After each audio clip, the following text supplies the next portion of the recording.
This is how you get exactly what plant you want when you want it. And this is how you can get a butt ton of shekels for free. This is the beginner's guide to grow a garden, and I'm going to be teaching you about everything you need to know to master the game. Starting off, I'm going to be telling you guys about the very basic things that you need to know about. Basically, the game is all about planting crops, collecting the fruit, selling the fruit to buy better crops, to get better fruits. And that's pretty much the basics of the game. And starting off with the basic shops that you need to know about. First of all, you got Sam's shop, which looks like this. And this is where you buy the crop seeds from. Then we got the gear shop, and this is where you buy gear, things like sprinklers, and other things that I'm going to mention later in this video. Then we got the egg shop, and this is where you can buy eggs to hatch a bunch of pets. And one thing you should know about are mutations, which I will cover in detail later. They basically make it so that your crops sell for more. But one thing you should know is that different varieties of crops obviously cost a lot more. Like a beanstalk is not going to be the same price as a carrot. The cost of the seed is different depending on how good the plant is. Same goes for literally everything in the game. Things like gear and pets. The better it is, the more it's going to cost. But it also does get a better payoff. Next up, I'm going to move into the mechanics of the game. I'm going to be telling you about the favoriting mechanic. This basically makes it so that when you sell every fruit in your inventory, you don't actually sell every fruit in your inventory. You can exclude some fruits from this. Fruits that are cooler, fruits that you just want to keep for show. And if you're on PC, all you have to do is just right click the item. On mobile, you have to double tap the item in. On PlayStation, you have to click L2, and on Xbox, it's LT. And you'll know the item is favorited when you see a little heart icon next to it. Another really important thing you should know as a beginner is not all plants in the game grow to the same size. I mean, most of them will be relatively the same size, but sometimes the plants can overgrow. I mean, look at this beanstalk here, and now look at this one. There's a pretty big difference here. And if you want your plants to overgrow more frequently, you can change the odds by using things like sprinklers.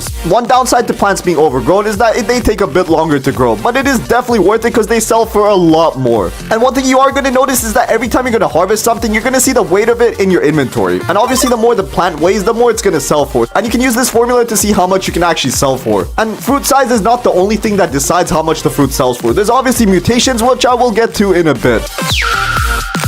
But one very important thing that you should know while playing the game is the sprinkler method. I've talked about sprinklers before, but what exactly are they? Well, there's many different types of sprinklers, and basically they all do the same thing. They make your plants grow faster and also give you a higher chance of mutations. And the place that you can buy them is from the gear shop, which is located at the opposite end of the seed shop. And if you're just starting off, the only thing you really want to be buying from this shop is just the sprinklers. Don't even bother buying the watering cans or literally anything else. Just buy the best sprinkler that you can. And another trick is to plant your plants next to each other so you can just cover all of them with one sprinkler. And don't place multiple sprinklers in the same area because the effects actually do not stack. And another thing you should know about the game is don't even bother rushing to get to the seed shop. The seed shops are actually client-sided, which means that even if everyone buys out of full stock on their screen, you actually still have stock on your screen and you have the exact same amount that other players have. So there's no real point in just rushing there. Just take your time and just chill out a bit. Another really important thing you should do as a beginner is actually buy 3 pet eggs instantly. Well, not literally instantly, just wait till you have a bunch of extra money to spare and then buy your pet eggs. Because having pets is going to help you a butt ton in the long run. And when you start the game, you're only going to have access to a total of 3 pet slots, so make sure you just fill them up. And if you're at the stage to get pets, you're probably going to be at a level where you can buy better plants. And once you have better plants, you should be deleting the bad plants that you have. So if you reach the level of tomatoes, then you shouldn't really be having strawberries or blueberries in your garden. And the reason for that is that you might waste your mutations. I mentioned mutations before, but what exactly are they? They're basically something that just increases the amount of money you get from selling a crop. And there's many different types of them. There's the wet mutation, chilled, moonlit, pollinated, bloodlit, plasma, honey glazed, heavenly, frozen, golden, zombified, rainbow, shocked, celestial, disco, void touch, dawnbound. Each mutation has a different chance of happening. For example, the void touch mutation makes it so that your fruit sells for 135 times more its original value, while other mutations like wet or chilled only double the chances. But another thing you should know is that your mutations actually stack, which means if you have the moonlit and bloodlit mutation at the same time, instead of the highest one taking priority, you're actually going to have a 6 times multiplier. So usually what players do is that they literally just let a butt ton of mutations stack up on their fruit before they actually harvest it. Because once the fruit is harvested and in your inventory, you actually cannot get any mutations on it. And going back to my original point of why you should destroy your bad fruits, basically most mutations happen only during events. And there's only a limited amount of plants in your garden that will be affected by the climate. So if you have really bad plants and the mutations go to them, it's going to be a little bit of a waste. Once you start becoming more of an intermediate in the game, you're going to start using Discord servers. And honestly, you can use Discord servers from the start as well. And you might be wondering, what the heck are Discord servers going to help me with? Well, you obviously know there's a different fruit stock every time. Well, Discord servers are going to help you with that. If you're just on your PC and can't be asked opening the game, just join one of these Discord servers. I'll link one below in the description. If you're looking for a specific plant, you can just get a ping when they're in stock. So you can just log on to the game and buy it. The Discord servers don't only help you with the plants, they also give you pings when there's mutation events, specific gear that you want, or pet eggs. So you can literally just use them them for anything. And this is way more useful for intermediate players because when you're at that level, you're looking for very specific plants. Another thing you should focus on if you're a new player are the events. Every single event in the game pretty much works in the same way. You're gonna have an NPC that's located at this middle part of the map. And for the event that's currently happening in the game, it's the Busy Bees event. Which means if I go right over here and talk to this NPC, then I can access a thing called the honey shop, where I can trade honey for a bunch of random stuff. Right now I only have 8 honey, so I can't really buy anything important. Like, I'm not about to buy a nectar shade seed. Actually, I'm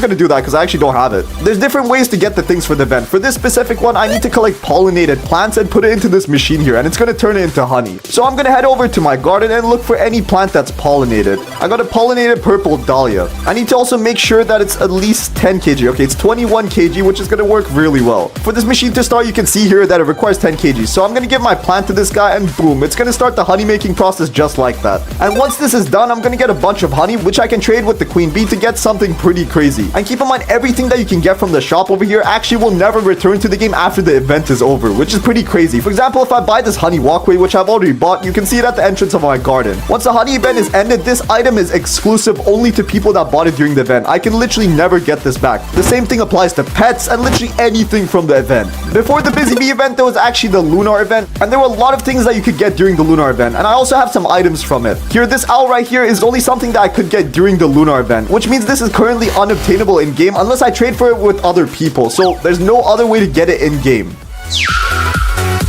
Another thing you should do in the later stages of the game is actually trade your pets for pet slots. Right now, I think I have about 5 pets equipped if I'm not mistaken. Let me just check.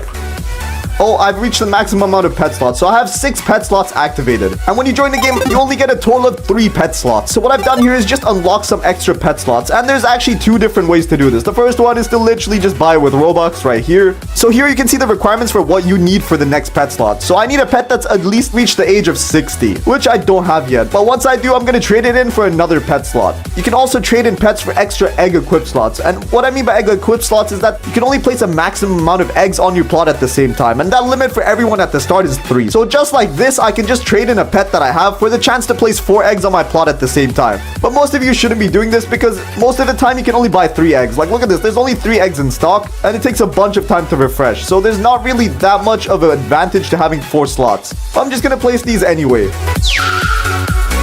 Another really important thing that you need to remember with pets is that you have to feed them. If you're not feeding your pets, then they're not really going to grow. And it's best to feed them things that don't have mutations, so you're not really wasting them. So I don't want to collect this golden beanstalk over here. I'm going to collect the one that doesn't have a mutation. There we go. And I'm going to feed this straight to this echo frog right here. Here you go. Boom. And boom. And you might be wondering, why the heck am I feeding these pets? Well, take a look at this. It had 0 hunger before I fed it those beanstalks, but now it has a bit of hunger. And pets can only increase their age if they actually have some food. If they don't have food, then they literally just stay the same level forever. And it might not seem like it, but increasing your pet's level is extremely useful. The buffs increase by a good amount, and it's definitely worth it in the long run, especially if you have a bunch of pets. But yeah, that's pretty much all you have to know if you want to become a pro and grow a garden.